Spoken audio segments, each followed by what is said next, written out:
कोई भी नई सरकार अगर बनती है, नई पार्टी अगर कोई सरकार बनाती है या पुरानी सरकार अगर सत्ता में वापसी करती है, तो इसके आसपास एक बड़ा वोट बैंक जरूर होना चाहिए। हमने देखा है कि लोकसभा चुनाव 2014 में मनमोहन सिंह की नीतियों के खिलाफ बड़ा आक्रोश पैदा हुआ था। जनता का बड़ा हिस्सा गोलबंद होकर उस सरकार के खिलाफ वोट कर रहा था। 2019 में प्रधानमंत्री नरेंद्र मोदी की नीतियों की वजह से जिस बड़े तबके को फायदा पहुंचा था, यानी कि शौचालय मिले थे, आवास मिले थे और बड़े पैमाने पर महिलाओं को उज्ज्वला योजना के जरिए सिलेंडर दिए गए थे, उसका फायदा 2019 में भारतीय जनता पार्टी को हुआ और एक बड़ा वोट बैंक बना था जिसे लाभार्थी वोट बैंक कहा गया। मीडिया में जिसकी बड़ी चर्चा थी, मुख्यधारा की मीडिया में सत्ता पक्ष के द्वारा जिसकी चर्चा थी और यहाँ तक कि विपक्ष भी मानने पर मजबूर था कि एक लाभार्थी वोट बैंक है। अगर भारतीय जनता पार्टी की मौजूदा सरकार दोबारा वापसी करती है तो हमें एक बड़े वोट बैंक को ढूंढना होगा जो इसे दोबारा वापस लाएगी।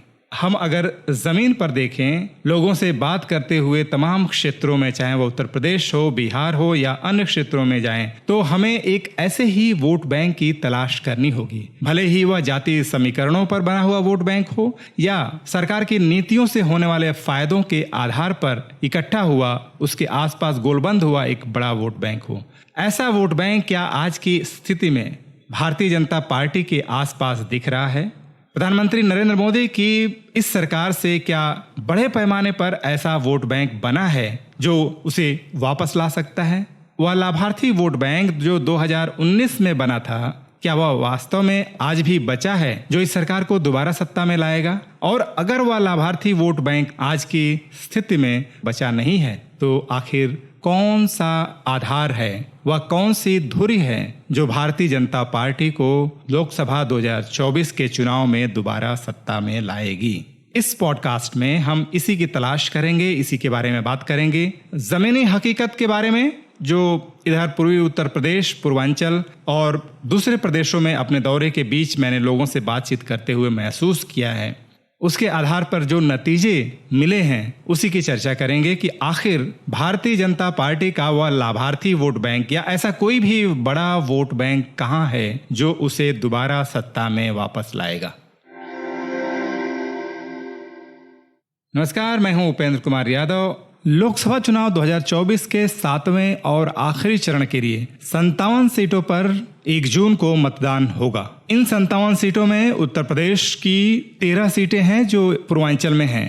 1 सीट वाराणसी है जहां स्वयं प्रधानमंत्री नरेंद्र मोदी चुनाव लड़ रहे हैं। बता दें कि लोकसभा चुनाव 2019 के दौरान भारतीय जनता पार्टी की तरफ से लाभार्थी वर्ग के बारे में दावे किए गए थे और मुख्यधारा की मीडिया में लाभार्थी वर्ग छाया हुआ था। चुनाव परिणामों के बाद यह बताया गया कि बड़े पैमाने पर भारतीय जनता पार्टी की सरकार से फायदा उठाने वाले लोगों ने भारतीय जनता पार्टी को वोट दिया है। बताया गया कि इनमें सभी जातियों के लोग हैं, चाहे वे ओबीसी हो, चाहे वे एससी हो। लेकिन लोकसभा चुनाव 2024 के दौरान भारतीय जनता पार्टी के उस लाभार्थी समुदाय का बहुत ज्यादा जिक्र नहीं हो रहा है। यहाँ तक कि पूर्वी उत्तर प्रदेश में यानी पूर्वांचल में घूमते हुए मैं बार बार लोगों को उस लाभार्थी तबके के बारे में बताता था। लोगों से बातचीत करते हुए यह साफ दिखा कि भारतीय जनता पार्टी का वह लाभार्थी वोट बैंक दरअसल गायब हो चुका है। जिन लोगों को शौचालय मिले थे, जिन्हें आवास मिले हैं, जिन्हें दूसरे फायदे पहुंचे हैं, वे भी उस लाभार्थी वोट बैंक का जिक्र नहीं करते। खुद भारतीय जनता पार्टी के समर्थकों में लाभार्थी वोट बैंक का बहुत जिक्र मैंने नहीं सुना। ऐसे में यह सवाल अपने आप में बेहद महत्वपूर्ण है कि भारतीय जनता पार्टी का वह लाभार्थी वर्ग आखिर गायब कैसे हुआ, जबकि सरकार द्वारा किए जाने वाले दावों में आज भी उनकी तमाम योजनाओं का जिक्र किया जाता है और शौचालय, आवास या अन्य योजनाएं ही इस बार दरअसल प्रधानमंत्री नरेंद्र मोदी की विज्ञापनों में दिख रही हैं। 2019 में दूसरी बार सत्ता में आने के पीछे अगर लाभार्थी वर्ग को अपना आधार बताया गया था तो क्या हम ऐसा मान सकते हैं कि उस लाभार्थी वोट बैंक के गायब हो जाने के बाद इस बार लोकसभा चुनाव 2024 में भारतीय जनता पार्टी के लिए लड़ाई बेहद मुश्किल हो गई है? ऐसा सोचने के कई कारण हैं। अगर हम मान लें कि वह लाभार्थी वर्ग आज प्रासंगिक नहीं रह गया है तो भारतीय जनता पार्टी दरअसल किस वोट बैंक के सहारे यह दावा कर रही है कि इस बार वह सरकार बनाएगी? 2014 में जहां नरेंद्र मोदी का चेहरा था, वहां मनमोहन सिंह की नीतियों के खिलाफ लोगों को वोट देने के लिए कहा गया था। 2019 में प्रधानमंत्री नरेंद्र मोदी के कार्यों, शौचालय, आवास योजनाओं, उज्ज्वला योजना और ऐसी दूसरी योजनाओं के पक्ष में इनसे फायदा उठाने वाले लोगों को यानी लाभार्थी वोट बैंक को भारतीय जनता पार्टी के पक्ष में वोट करने के लिए कहा गया था और उसके दम पर यह दावा किया गया था कि प्रधानमंत्री नरेंद्र मोदी दूसरी बार सरकार बनाने जा रहे हैं। ऐसे में 2024 के चुनाव में अगर भाजपा का वह सबसे बड़ा वोट बैंक लाभार्थी समुदाय भारतीय जनता पार्टी के साथ नहीं खड़ा है, तो फिर किसके दम पर सरकार बनाने का दावा किया जा रहा है? यह अपने आप में एक बेहद महत्वपूर्ण सवाल है, क्योंकि तीसरी बार सरकार बनाने के लिए मौजूदा सत्ता के पक्ष में एक बड़ा वोट बैंक होना ज़रूरी है। और अगर हम ज़मीन पर देखें तो वे तमाम जातीय समीकरण टूट चुके हैं जो इसके पहले 2 बार लोकसभा चुनाव में भाजपा के इर्द गिर्द बने थे। अगर हम जातीय समीकरणों की बात छोड़ दें तो दूसरा आधार यह लाभार्थी वोट बैंक हो सकता है, जो जातीय समीकरण पर आधारित नहीं था बल्कि सरकार से होने वाले फायदों के आधार पर सत्ता के आसपास गोलबंद हुआ था। ऐसे में ये दोनों ही स्थितियां न होने पर हम कौन से वोट बैंक को देखें जो भारतीय जनता पार्टी की यानी एनडीए गठबंधन को सत्ता में वापस ले आएगा? क्या हम मान लें कि राम मंदिर के मुद्दे पर जनता का एक बड़ा हिस्सा प्रधानमंत्री को वोट देगा? क्या हम मान लें कि अंतर्राष्ट्रीय स्तर पर प्रधानमंत्री नरेंद्र मोदी की छवि के आधार पर एक बहुत बड़ा वोट बैंक तैयार होता है और वह इस सरकार को वापस सत्ता में लाएगा? यह मान लेना बेहद कठिन है, क्योंकि बड़े वोट बैंक के निर्माण के लिए जमीन पर ऐसी ठोस नीतियां होनी जरूरी हैं जिसके इर्द गिर्द वह वोट बैंक इकट्ठा होता है। और दोनों ही बातें यानी न तो राम मंदिर और न तो अंतर्राष्ट्रीय छवि वह आधार है जिस पर इतना बड़ा वोट बैंक खड़ा हो जो प्रधानमंत्री नरेंद्र मोदी को दोबारा सत्ता में लाए।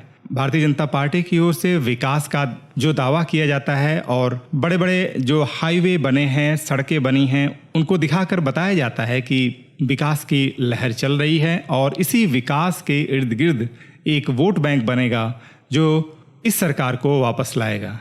लेकिन अगर हम तमाम राज्यों को देखें तो इस रोड का लोगों के जीवन में बहुत असर होता नहीं दिख रहा है। न तो इससे उनके रोजी रोजगार के मुद्दे हल हुए हैं, न ही इससे महंगाई में कोई कमी आई है। और यही वे चीज़ें हैं, यही वे मुद्दे हैं जो लोगों की जुबान पर जगह जगह सुनाई पड़ रहे हैं। तो लोकसभा चुनाव 2024 के लिए क्या हम मान सकते हैं भारतीय जनता पार्टी के साथ ऐसा कोई बड़ा वोट बैंक नहीं है जो इस सरकार को बड़े पैमाने पर वोट देकर इसे वापस लाए? अगर उस लाभार्थी वोट बैंक की जातीय संरचना के बारे में देखें तो कम से कम उत्तर प्रदेश में इसमें न सिर्फ भारतीय जनता पार्टी के कोर सपोर्टर हैं यानी कि बनिया या सवर्ण जातियां, बल्कि इसमें ओबीसी जातियों से बड़ी संख्या में एक माइग्रेशन हुआ था। इन जातियों में कुर्मी, कोयरी, मौर्य तमाम जातियां थीं। इस वोट बैंक में मायावती के वोट बैंक का एक हिस्सा शामिल हुआ था, यानी एससी जातियों का एक हिस्सा शामिल हुआ था। दूसरी तरफ ओबीसी जातियों से एक बड़ा हिस्सा टूटकर भारतीय जनता पार्टी के इस लाभार्थी वोट बैंक में गया था। यह जो बड़ा वोट बैंक बना था भारतीय जनता पार्टी को दोबारा सत्ता में लाने के लिए असरदार साबित हुआ था। यह जो लाभार्थी वोट बैंक था, लोगों से बातचीत करते हुए मुझे महसूस हुआ कि वह अपने अपने पूर्व स्थिति में लौट गया है। यानी भारतीय जनता पार्टी से टूटकर इस वोट बैंक का बड़ा हिस्सा इंडिया गठबंधन के इर्द गिर्द एक बड़े ब्लॉक का निर्माण कर रहा है। इसका झुकाव बेशक अखिलेश यादव और राहुल गांधी के कांग्रेस की तरफ है।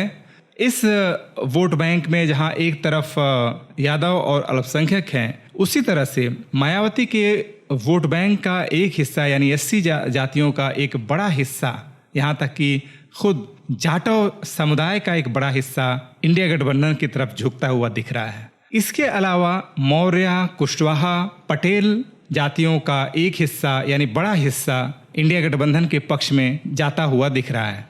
इसके अलावा जो बाकी जातियां हैं, इनमें से भी एक हिस्सा इंडिया गठबंधन की तरफ झुकता हुआ दिख रहा है। यानी कि भारतीय जनता पार्टी ने लाभार्थी वोट बैंक के नाम पर एक बहुत बड़ा जातीय समीकरण पैदा किया था, वह दरअसल पूरी तरह से ध्वस्त होकर के इस बार इंडिया गठबंधन के न्याय के मुद्दों पर उसके साथ दिख रहा है। ऐसे में हम मान सकते हैं कि उत्तर प्रदेश की राजनीति में एक बड़ा मोड़ आने जा रहा है और इस बार लोकसभा चुनाव 2024 के चुनाव में इसका असर देखा जा सकता है। यूपी की जातीय समीकरण का जो रूप आंखों के आगे उभरता है वह सत्ताधारी पार्टी के लिए बेहद खतरनाक हो सकता है। हम मान सकते हैं कि 4 जून को जब नतीजे आएंगे उत्तर प्रदेश की एक नई तस्वीर उभरेगी।